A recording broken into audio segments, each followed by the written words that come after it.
Break ನಂತರ ಮಹಾಭಾರತ 2024 ವಿಶೇಷ ಕಾರ್ಯಕ್ರಮಕ್ಕೆ ಮತ್ತೊಮ್ಮೆ ಸ್ವಾಗತ. ಈ ಸಲ ಕರ್ನಾಟಕದ 28 ಕ್ಷೇತ್ರಗಳ ಪೈಕಿ ಬಿಜೆಪಿಗೂ ಕಾಂಗ್ರೆಸ್ಸಿಗೂ ತುರುಸಿನ ಸ್ಪರ್ಧೆ ಏರ್ಪಡಬಹುದಾದ ಕ್ಷೇತ್ರಗಳ ಬಗ್ಗೆ ನಾವು ಚರ್ಚೆ ಮಾಡ್ತಾ ಇದ್ದೀವಿ. ಸಮಯ ಕಡಿಮೆ ಇದೆ, ಕ್ವಿಕ್ ಆಗಿ ಚಿಕ್ಕಬಳ್ಳಾಪುರವನ್ನು ನೋಡೋಣ. ಚಿಕ್ಕಬಳ್ಳಾಪುರ ಕೂಡ 8 ವಿಧಾನಸಭಾ ಕ್ಷೇತ್ರಗಳ ಪೈಕಿ 5 ವಿಧಾನಸಭಾ ಕ್ಷೇತ್ರಗಳನ್ನು ಕಾಂಗ್ರೆಸ್ ಗೆದ್ದುಕೊಂಡಿದೆ. 2ರಲ್ಲಿ ಬಿಜೆಪಿ ಇದೆ, 1ರಲ್ಲಿ JDS ಇದೆ. ಚಿಕ್ಕಬಳ್ಳಾಪುರ ಇಲ್ಲ, ಒಂದು JDS ಅಲ್ಲ, ಇದು ಪಕ್ಷೇತರ 5 ಕಾಂಗ್ರೆಸ್ 2 ಬಿಜೆಪಿ, 5 ಕಾಂಗ್ರೆಸ್ 2 ಬಿಜೆಪಿ 1 ಪಕ್ಷೇತರ. ಬಚ್ಚೇಗೌಡರು ಹಾಲಿ ಸಂಸದರು ನಿವೃತ್ತಿ ಘೋಷಣೆ ಮಾಡಿದ್ದಾರೆ, ವಾಲಂಟರಿ ರಿಟೈರ್ಮೆಂಟ್ ಘೋಷಣೆ ಮಾಡಿದ್ದಾರೆ. ಬಿಜೆಪಿ ಹೊಸ ಕ್ಯಾಂಡಿಡೇಟ್ಗೆ ಟಿಕೆಟ್ ಕೊಡಬೇಕು, ಡಾಕ್ಟರ್ ಸುಧಾಕರ್ ಅವರ ಹೆಸರು ಓಡಾಡ್ತಾ ಇದೆ. ಯಲಹಂಕ ಶಾಸಕ SR ವಿಶ್ವನಾಥ್ ತಮ್ಮ ಮಗನಿಗೆ ಟಿಕೆಟ್ ಕೊಡಿಸೋದಕ್ಕೆ ಪ್ರಯತ್ನಿಸ್ತಾ ಇದ್ದಾರೆ. ಕಳೆದ ಸಲ ಬಚ್ಚೇಗೌಡರು ಗೆದ್ದಿದ್ದು 2019ರಲ್ಲಿ ಬಚ್ಚೇಗೌಡರು ಗೆದ್ದಿದ್ದು 1,82,110 ಮತಗಳ ಅಂತರದಿಂದ 1,82,110 ಮತಗಳ ಅಂತರದಿಂದ 2014ರಲ್ಲಿ ಇದೇ ಬಚ್ಚೇಗೌಡರು 9,500 ಮತಗಳ ಅಂತರದಿಂದ ವೀರಪ್ಪ ಮೊಯ್ಲಿ ಅವರ ವಿರುದ್ಧ ಸೋತಿದ್ದರು. ನಾನು ಕ್ವಿಕ್ ಆಗಿ ಪ್ರಶಾಂತ್ ಅವ್ರದ್ದು ಒಂದೇ ರಿಯಾಕ್ಷನ್ ತಗೊಳ್ತೀನಿ ಇದಕ್ಕೆ. ಪ್ರಶಾಂತ್, ನೀವು ಹೇಳ್ತಾ ಇದ್ರಿ ಒಂದು OBC ಕ್ಷೇತ್ರ ಒಕ್ಕಲಿಗ ಕ್ಷೇತ್ರವಾಗಿ ಪರಿವರ್ತಿತಗೊಂಡಿರುವಂಥದ್ದು. ರಕ್ಷಾ ರಾಮಯ್ಯ ಅವ್ರಿಗೆ ಈ ಸಲ ಕಾಂಗ್ರೆಸ್ ಬಹುಶಃ ಟಿಕೆಟ್ ರಕ್ಷಾ ರಾಮಯ್ಯ ಅವ್ರಿಗೆ ಕೊಡುತ್ತೆ. ಅದೇ YS ರಾಜಶೇಖರ ರೆಡ್ಡಿ ಆಂಧ್ರದ ಮುಖ್ಯಮಂತ್ರಿ ಆಗಿದ್ದಾಗ ವೀರಪ್ಪ ಮೊಯ್ಲಿ ಅಲ್ಲಿನ ಇನ್ಚಾರ್ಜ್ ಆಗಿದ್ರು. ಎಸ್, ಅದೇ ಧೈರ್ಯದ ಮೇಲೆ ವೀರಪ್ಪ ಮೊಯ್ಲಿ ಚಿಕ್ಕಬಳ್ಳಾಪುರಕ್ಕೆ ಬಂದಿದ್ರು. ಓ, ಹಂಗಾದು.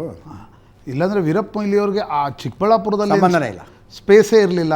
ಕರೆಕ್ಟ್. ಅವರು ಕಾರ್ಕಳ ಮೂಡುಬಿದ್ರೆಯ ರಾಜಕಾರಣಿ. ಅವರು ಇಲ್ಲಿಗೆ ಬಂದಿದ್ದೇ ಆ ಒಂದು ತೆಲುಗು ಇರಲಿ, ಬೇರೆ ಓಟ್ಗಳನ್ನು ನಾನು ಕೊಡಿಸ್ತೀನಿ ಅಂತಕ್ಕಂಥದ್ದು YS ರಾಜಶೇಖರ ರೆಡ್ಡಿ ಆ ಧೈರ್ಯದ ಮೇಲೆ ಚಿಕ್ಕಬಳ್ಳಾಪುರಕ್ಕೆ ಬಂದಿದ್ದರು. ಒಮ್ಮೆ ಗೆದ್ದರು, ಮರುಗಳಲ್ಲಿ ಕುಮಾರಸ್ವಾಮಿ ಒಂದು ಸ್ವಲ್ಪ ಸಹಾಯ ಮಾಡಿದರು. ತಾವು ಚುನಾವಣೆಗೆ ನಿಂತು ಬಚ್ಚೇಗೌಡರ ಓಟ್ಗಳನ್ನು ತೆಗೆದುಕೊಂಡಿದ್ದರಿಂದ ವೀರಪ್ಪ ಮೊಯ್ಲಿ ಮಗದೊಮ್ಮೆ ಅಲ್ಲಿ ಚುನಾವಣೆ ಗೆದ್ದರು. ಬಚ್ಚೇಗೌಡರು ಕಳೆದ ಬಾರಿ ಚುನಾವಣೆ ಗೆದ್ದಿದ್ದು ಕಾಂಗ್ರೆಸ್ JDS ಒಟ್ಟಾದಾಗ ಸ್ಟ್ರೇಟ್ ಫೈಟ್ ಆಗಿದ್ದರಿಂದ. OBC ಕ್ಷೇತ್ರ ಹೌದು, ಮೊದಲು ವೀರಪ್ಪ ಮೊಯ್ಲಿ, ಹಿಂದೆ ಜಾಲಪ್ಪನವರು ಕೂಡ ಅಲ್ಲಿಂದ ಸಂಸದರಾಗಿದ್ದರು. ಈ ಬಾರಿ ನನಗನ್ಸುತ್ತೆ ಅಜಿತ್, ಕಾಂಗ್ರೆಸ್ ಸರ್ಕಾರ ಇದ್ದಾಗ, ಕಾಂಗ್ರೆಸ್ನ MLAಗಳು ಜಾಸ್ತಿ ಇದ್ದಾಗ ಪ್ರಬಲ ಪೈಪೋಟಿ ಆಗ್ತಕ್ಕಂಥ ಕ್ಷೇತ್ರ ಇದು. ಯಾರೇ ಅಭ್ಯರ್ಥಿ ಆದರೂ ಕೂಡ ಕಾಂಗ್ರೆಸ್ ಒಂದು ಪೈಪೋಟಿಯನ್ನು ನಿಶ್ಚಿತವಾಗಿ ನೀಡುತ್ತೆ. ಬಚ್ಚೇಗೌಡರು ಕೂಡ ಅವರ ಮಗ ಈಗ ಕಾಂಗ್ರೆಸ್ನ ಶಾಸಕರಾಗಿದ್ದಾರೆ. ಉಳಿದ ಕಡೆ ಈಗ ಮೈಸೂರಲ್ಲೊಂದು BJPಗೆ ಸಹಜ ಟ್ರ್ಯಾಕ್ಷನ್ ಏನಿದೆ, ಆ ಸಹಜ ಟ್ರ್ಯಾಕ್ಷನ್ ಚಿಕ್ಕಬಳ್ಳಾಪುರದಲ್ಲಿ ಕಾಂಗ್ರೆಸ್ಗೆ. ಅನ್ಲೆಸ್ ಯಲಹಂಕ ಮತ್ತು ದೊಡ್ಡಬಳ್ಳಾಪುರ 2 ಕ್ಷೇತ್ರಗಳು BJP MLA ಕ್ಷೇತ್ರಗಳಾಗಿವೆ.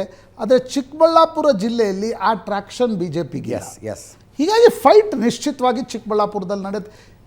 ಈಗಿನ ಮಾಹಿತಿಯ ಪ್ರಕಾರ CT ರವಿ ಅವರನ್ನು ಕೂಡ BJP ಹೈಕಮಾಂಡ್ ದಿಲ್ಲಿಗೆ ಕರೆಸ್ಕೊಂಡಿದೆ. SR ವಿಶ್ವನಾಥ್ ಮಗನೂ ಬೇಡ, ಡಾಕ್ಟರ್ ಸುಧಾಕರು ಬೇಡ, ಒಬ್ರಿಗೊಬ್ರು ಕಾದಾಡ್ಕೊಳ್ತಾರೆ, ಥರ್ಡ್ ಕ್ಯಾಂಡಿಡೇಟ್ ಹಾಕೋಣ ಅಂತಕ್ಕಂಥದ್ರ ಬಗ್ಗೆ. ಯಾರೇ ಕ್ಯಾಂಡಿಡೇಟ್ ಆದರೂ ಒಕ್ಕಲಿಗ ಕ್ಯಾಂಡಿಡೇಟನ್ನು BJP ಆಗುತ್ತೆ, OBC ಕ್ಯಾಂಡಿಡೇಟ್ ಕಾಂಗ್ರೆಸ್ದಿದೆ. ಒಂದು ಟಫ್ ಫೈಟ್ ನಡೆಯುವ ಕ್ಷೇತ್ರ ಇದು.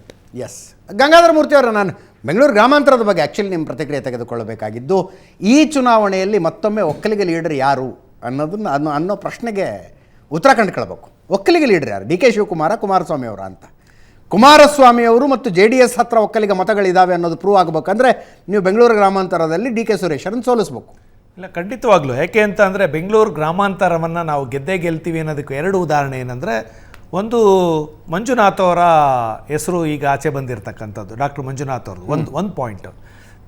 ಡಾಕ್ಟರ್ ಮಂಜುನಾಥ್ ಅವರು ದೇವೇಗೌಡರ ಅಸಮ್ಮತಿಯ ಮಧ್ಯೆಯೂ ಕೂಡ ಒಂದು ನಿಮಿಷ, ದೇವೇಗೌಡರ ಹಳಿಯ ಅನ್ನೋದಕ್ಕಿಂತ ಮಂಜುನಾಥ್ ಅವ್ರನ್ನ ರಾಜಕೀಯವಾಗಿ ಬಿಟ್ಟರೆ ಭಾಳ ಜನ ಮೆಚ್ಕೊಳ್ಳೋದು ಜಯದೇವ ಮಂಜುನಾಥ್ ಅಂತೇಳಿ.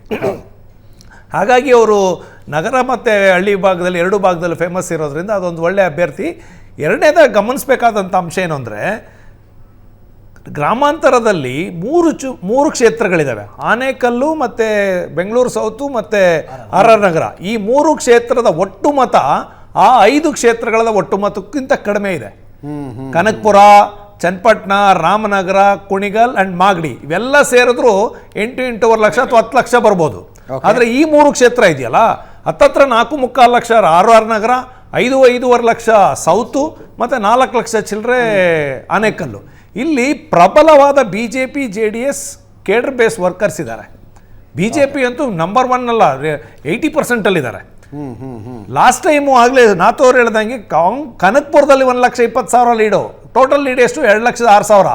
ಅಶ್ವಥ್ ನಾರಾಯಣ ಅವ್ರನ್ನೇನಾದರೂ ಇನ್ನೊಂದು 1 ತಿಂಗಳು ಮುಂಚೆನೆ 2 ತಿಂಗಳು ಮುಂಚೆನೆ ಕ್ಯಾಂಡಿಡೇಟ್ ಹಾಕಿದ್ರೆ ಅದೇ 1 ಲಕ್ಷದಲ್ಲಿ ಇವರೇ ಸೋತಿರೋರು.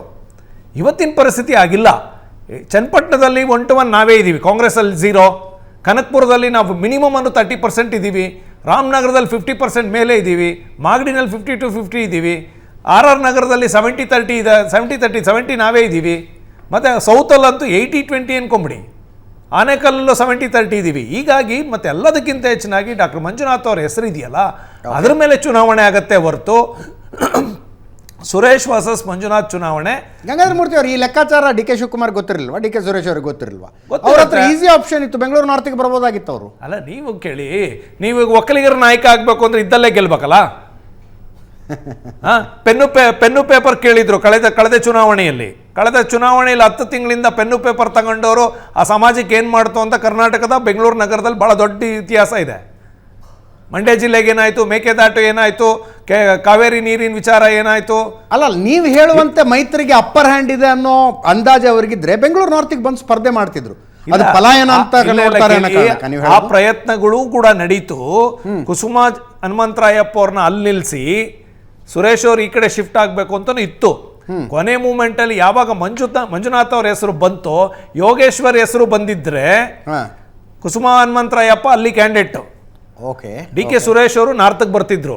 ಆದರೆ ಈಗ ಡಾಕ್ಟರ್ ಮಂಜುನಾಥ್ ಅಂದ ತಕ್ಷಣನೇ ರಿಯಾಕ್ಷನ್ ನೋಡಿ ನೀವು. ಡಾಕ್ಟರ್ ಮಂಜುನಾಥ್ ಅವ್ರ ಹೆಸರು ತೇಲ್ ಬಿಡ್ತಾ ಇದ್ದಂಗೆ, ಇನ್ನೂ ಫೈನಲ್ ಆಗಿಲ್ಲ. ಮಾಗಡಿ ಬಾಲಕೃಷ್ಣ ಅವ್ರ ರಿಯಾಕ್ಷನ್ ನೋಡಿ, DK ಸುರೇಶ್ ಅವ್ರ ರಿಯಾಕ್ಷನ್ ನೋಡಿ, ಅದಾದಮೇಲೆ ರಾಮನಗರ MLA ಅವ್ರ ಹೆಸರು ಮರ್ತೆ ಅವರ ರಿಯಾಕ್ಷನ್ ನೋಡಿ. ಈ ಥರದವೆಲ್ಲ ರಿಯಾಕ್ಷನ್ಗಳು ನೋಡ್ತಾ ಇದ್ರೆ ಅವರು ಡೆಸ್ಪರೇಟ್ ಆಗಿದೆ. ಆಗಲೇ 2 ತಿಂಗಳ ಮುಂಚೆನೇ ಇವರು ಗೆಲ್ಲೋಂಥ ಸ್ಟ್ರಾಂಗ್ ಇರ್ತಕ್ಕಂಥ ವ್ಯಕ್ತಿ, ಉಪಮುಖ್ಯಮಂತ್ರಿಗಳು, ಮುಂದೆ ಮುಖ್ಯಮಂತ್ರಿ ಆಗಬೇಕು ಅಂತ ಇರ್ತಕ್ಕಂಥ ವ್ಯಕ್ತಿಗಳು, ಅಣ್ಣ ತಮ್ಮದಿರು ಕುಕ್ಕರು ಸೀರೆ ಹಂಚೋ ಲೆವೆಲ್ಗೆ ಬಂದಿದ್ದಾರೆ. MP ಚುನಾವಣೆಗೆ ಕಳೆದ 1 ತಿಂಗಳಿಂದ ಕುಕ್ಕರು ಸೀರೆಗಳೆಲ್ಲ ಹಂಚಿ ಮನೆಗೂ ಹಂಚಾಗೋಯ್ತಾಗಲೇ. ಇದ್ರ ಮೇಲೆ ಓಟ್ ಕೊಡಿ ಅಂತ. ಧನ್ಯವಾದ. Thank you so much Mohan Vishwa, ಧನ್ಯವಾದ. ನಾವು ಅನ್ಕೊಂಡು ಸ್ಪೀಡಲ್ಲಿ ಹೋಗ್ತಾ ಇಲ್ಲ ಪ್ರಶಾಂತ್, ಇದು ಭಾಳ ಟೈಮ್ ತಗೊಳ್ತಾ ಇದೆ. ಒಂದೊಂದು ಕ್ಷೇತ್ರ 1 ವಾರದ ವಿಶೇಷ ಸರಣಿ ಅಂತ ನಾವು ಮಾಡ್ತಾ ಇರೋದು. ನಾಳೆ ಕೂಡ ಮುಂದುವರಿಯುತ್ತೆ. ಬೇರೆ ಬೇರೆ ಆ್ಯಂಗಲ್ಗಳು, ಒಂದು ರಾಜ್ಯದ ಚರ್ಚೆ ಆಗುತ್ತೆ, ಒಟ್ಟಾರೆ ದೇಶದ ಚರ್ಚೆ ಆಗುತ್ತೆ, ದೊಡ್ಡ ದೊಡ್ಡ ರಾಜ್ಯಗಳ ಮತದಾರರು ಈ ಸಲ ಏನು ಮಾಡ್ತಾರೆ ಅನ್ನುವಂಥ ಚರ್ಚೆ ಆಗುತ್ತೆ.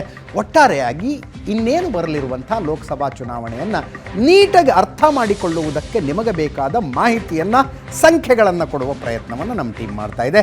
ಇದರೊಂದಿಗೆ ಮಹಾಭಾರತ 2024 ವಿಶೇಷ ಕಾರ್ಯಕ್ರಮ ಮುಗಿಸ್ತಾ ಇದ್ದೀನಿ.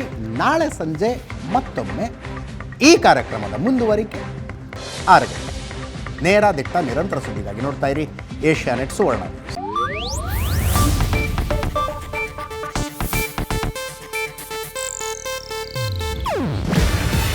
ಇದು ಏಷ್ಯಾನೆಟ್ ನ್ಯೂಸ್ ನೆಟ್ವರ್ಕ್ ಪ್ರಸ್ತುತಿ. ನೀವು ನೋಡ್ತಿದ್ದೀರಾ ಏಷ್ಯಾನೆಟ್ ಸುವರ್ಣ ನ್ಯೂಸ್.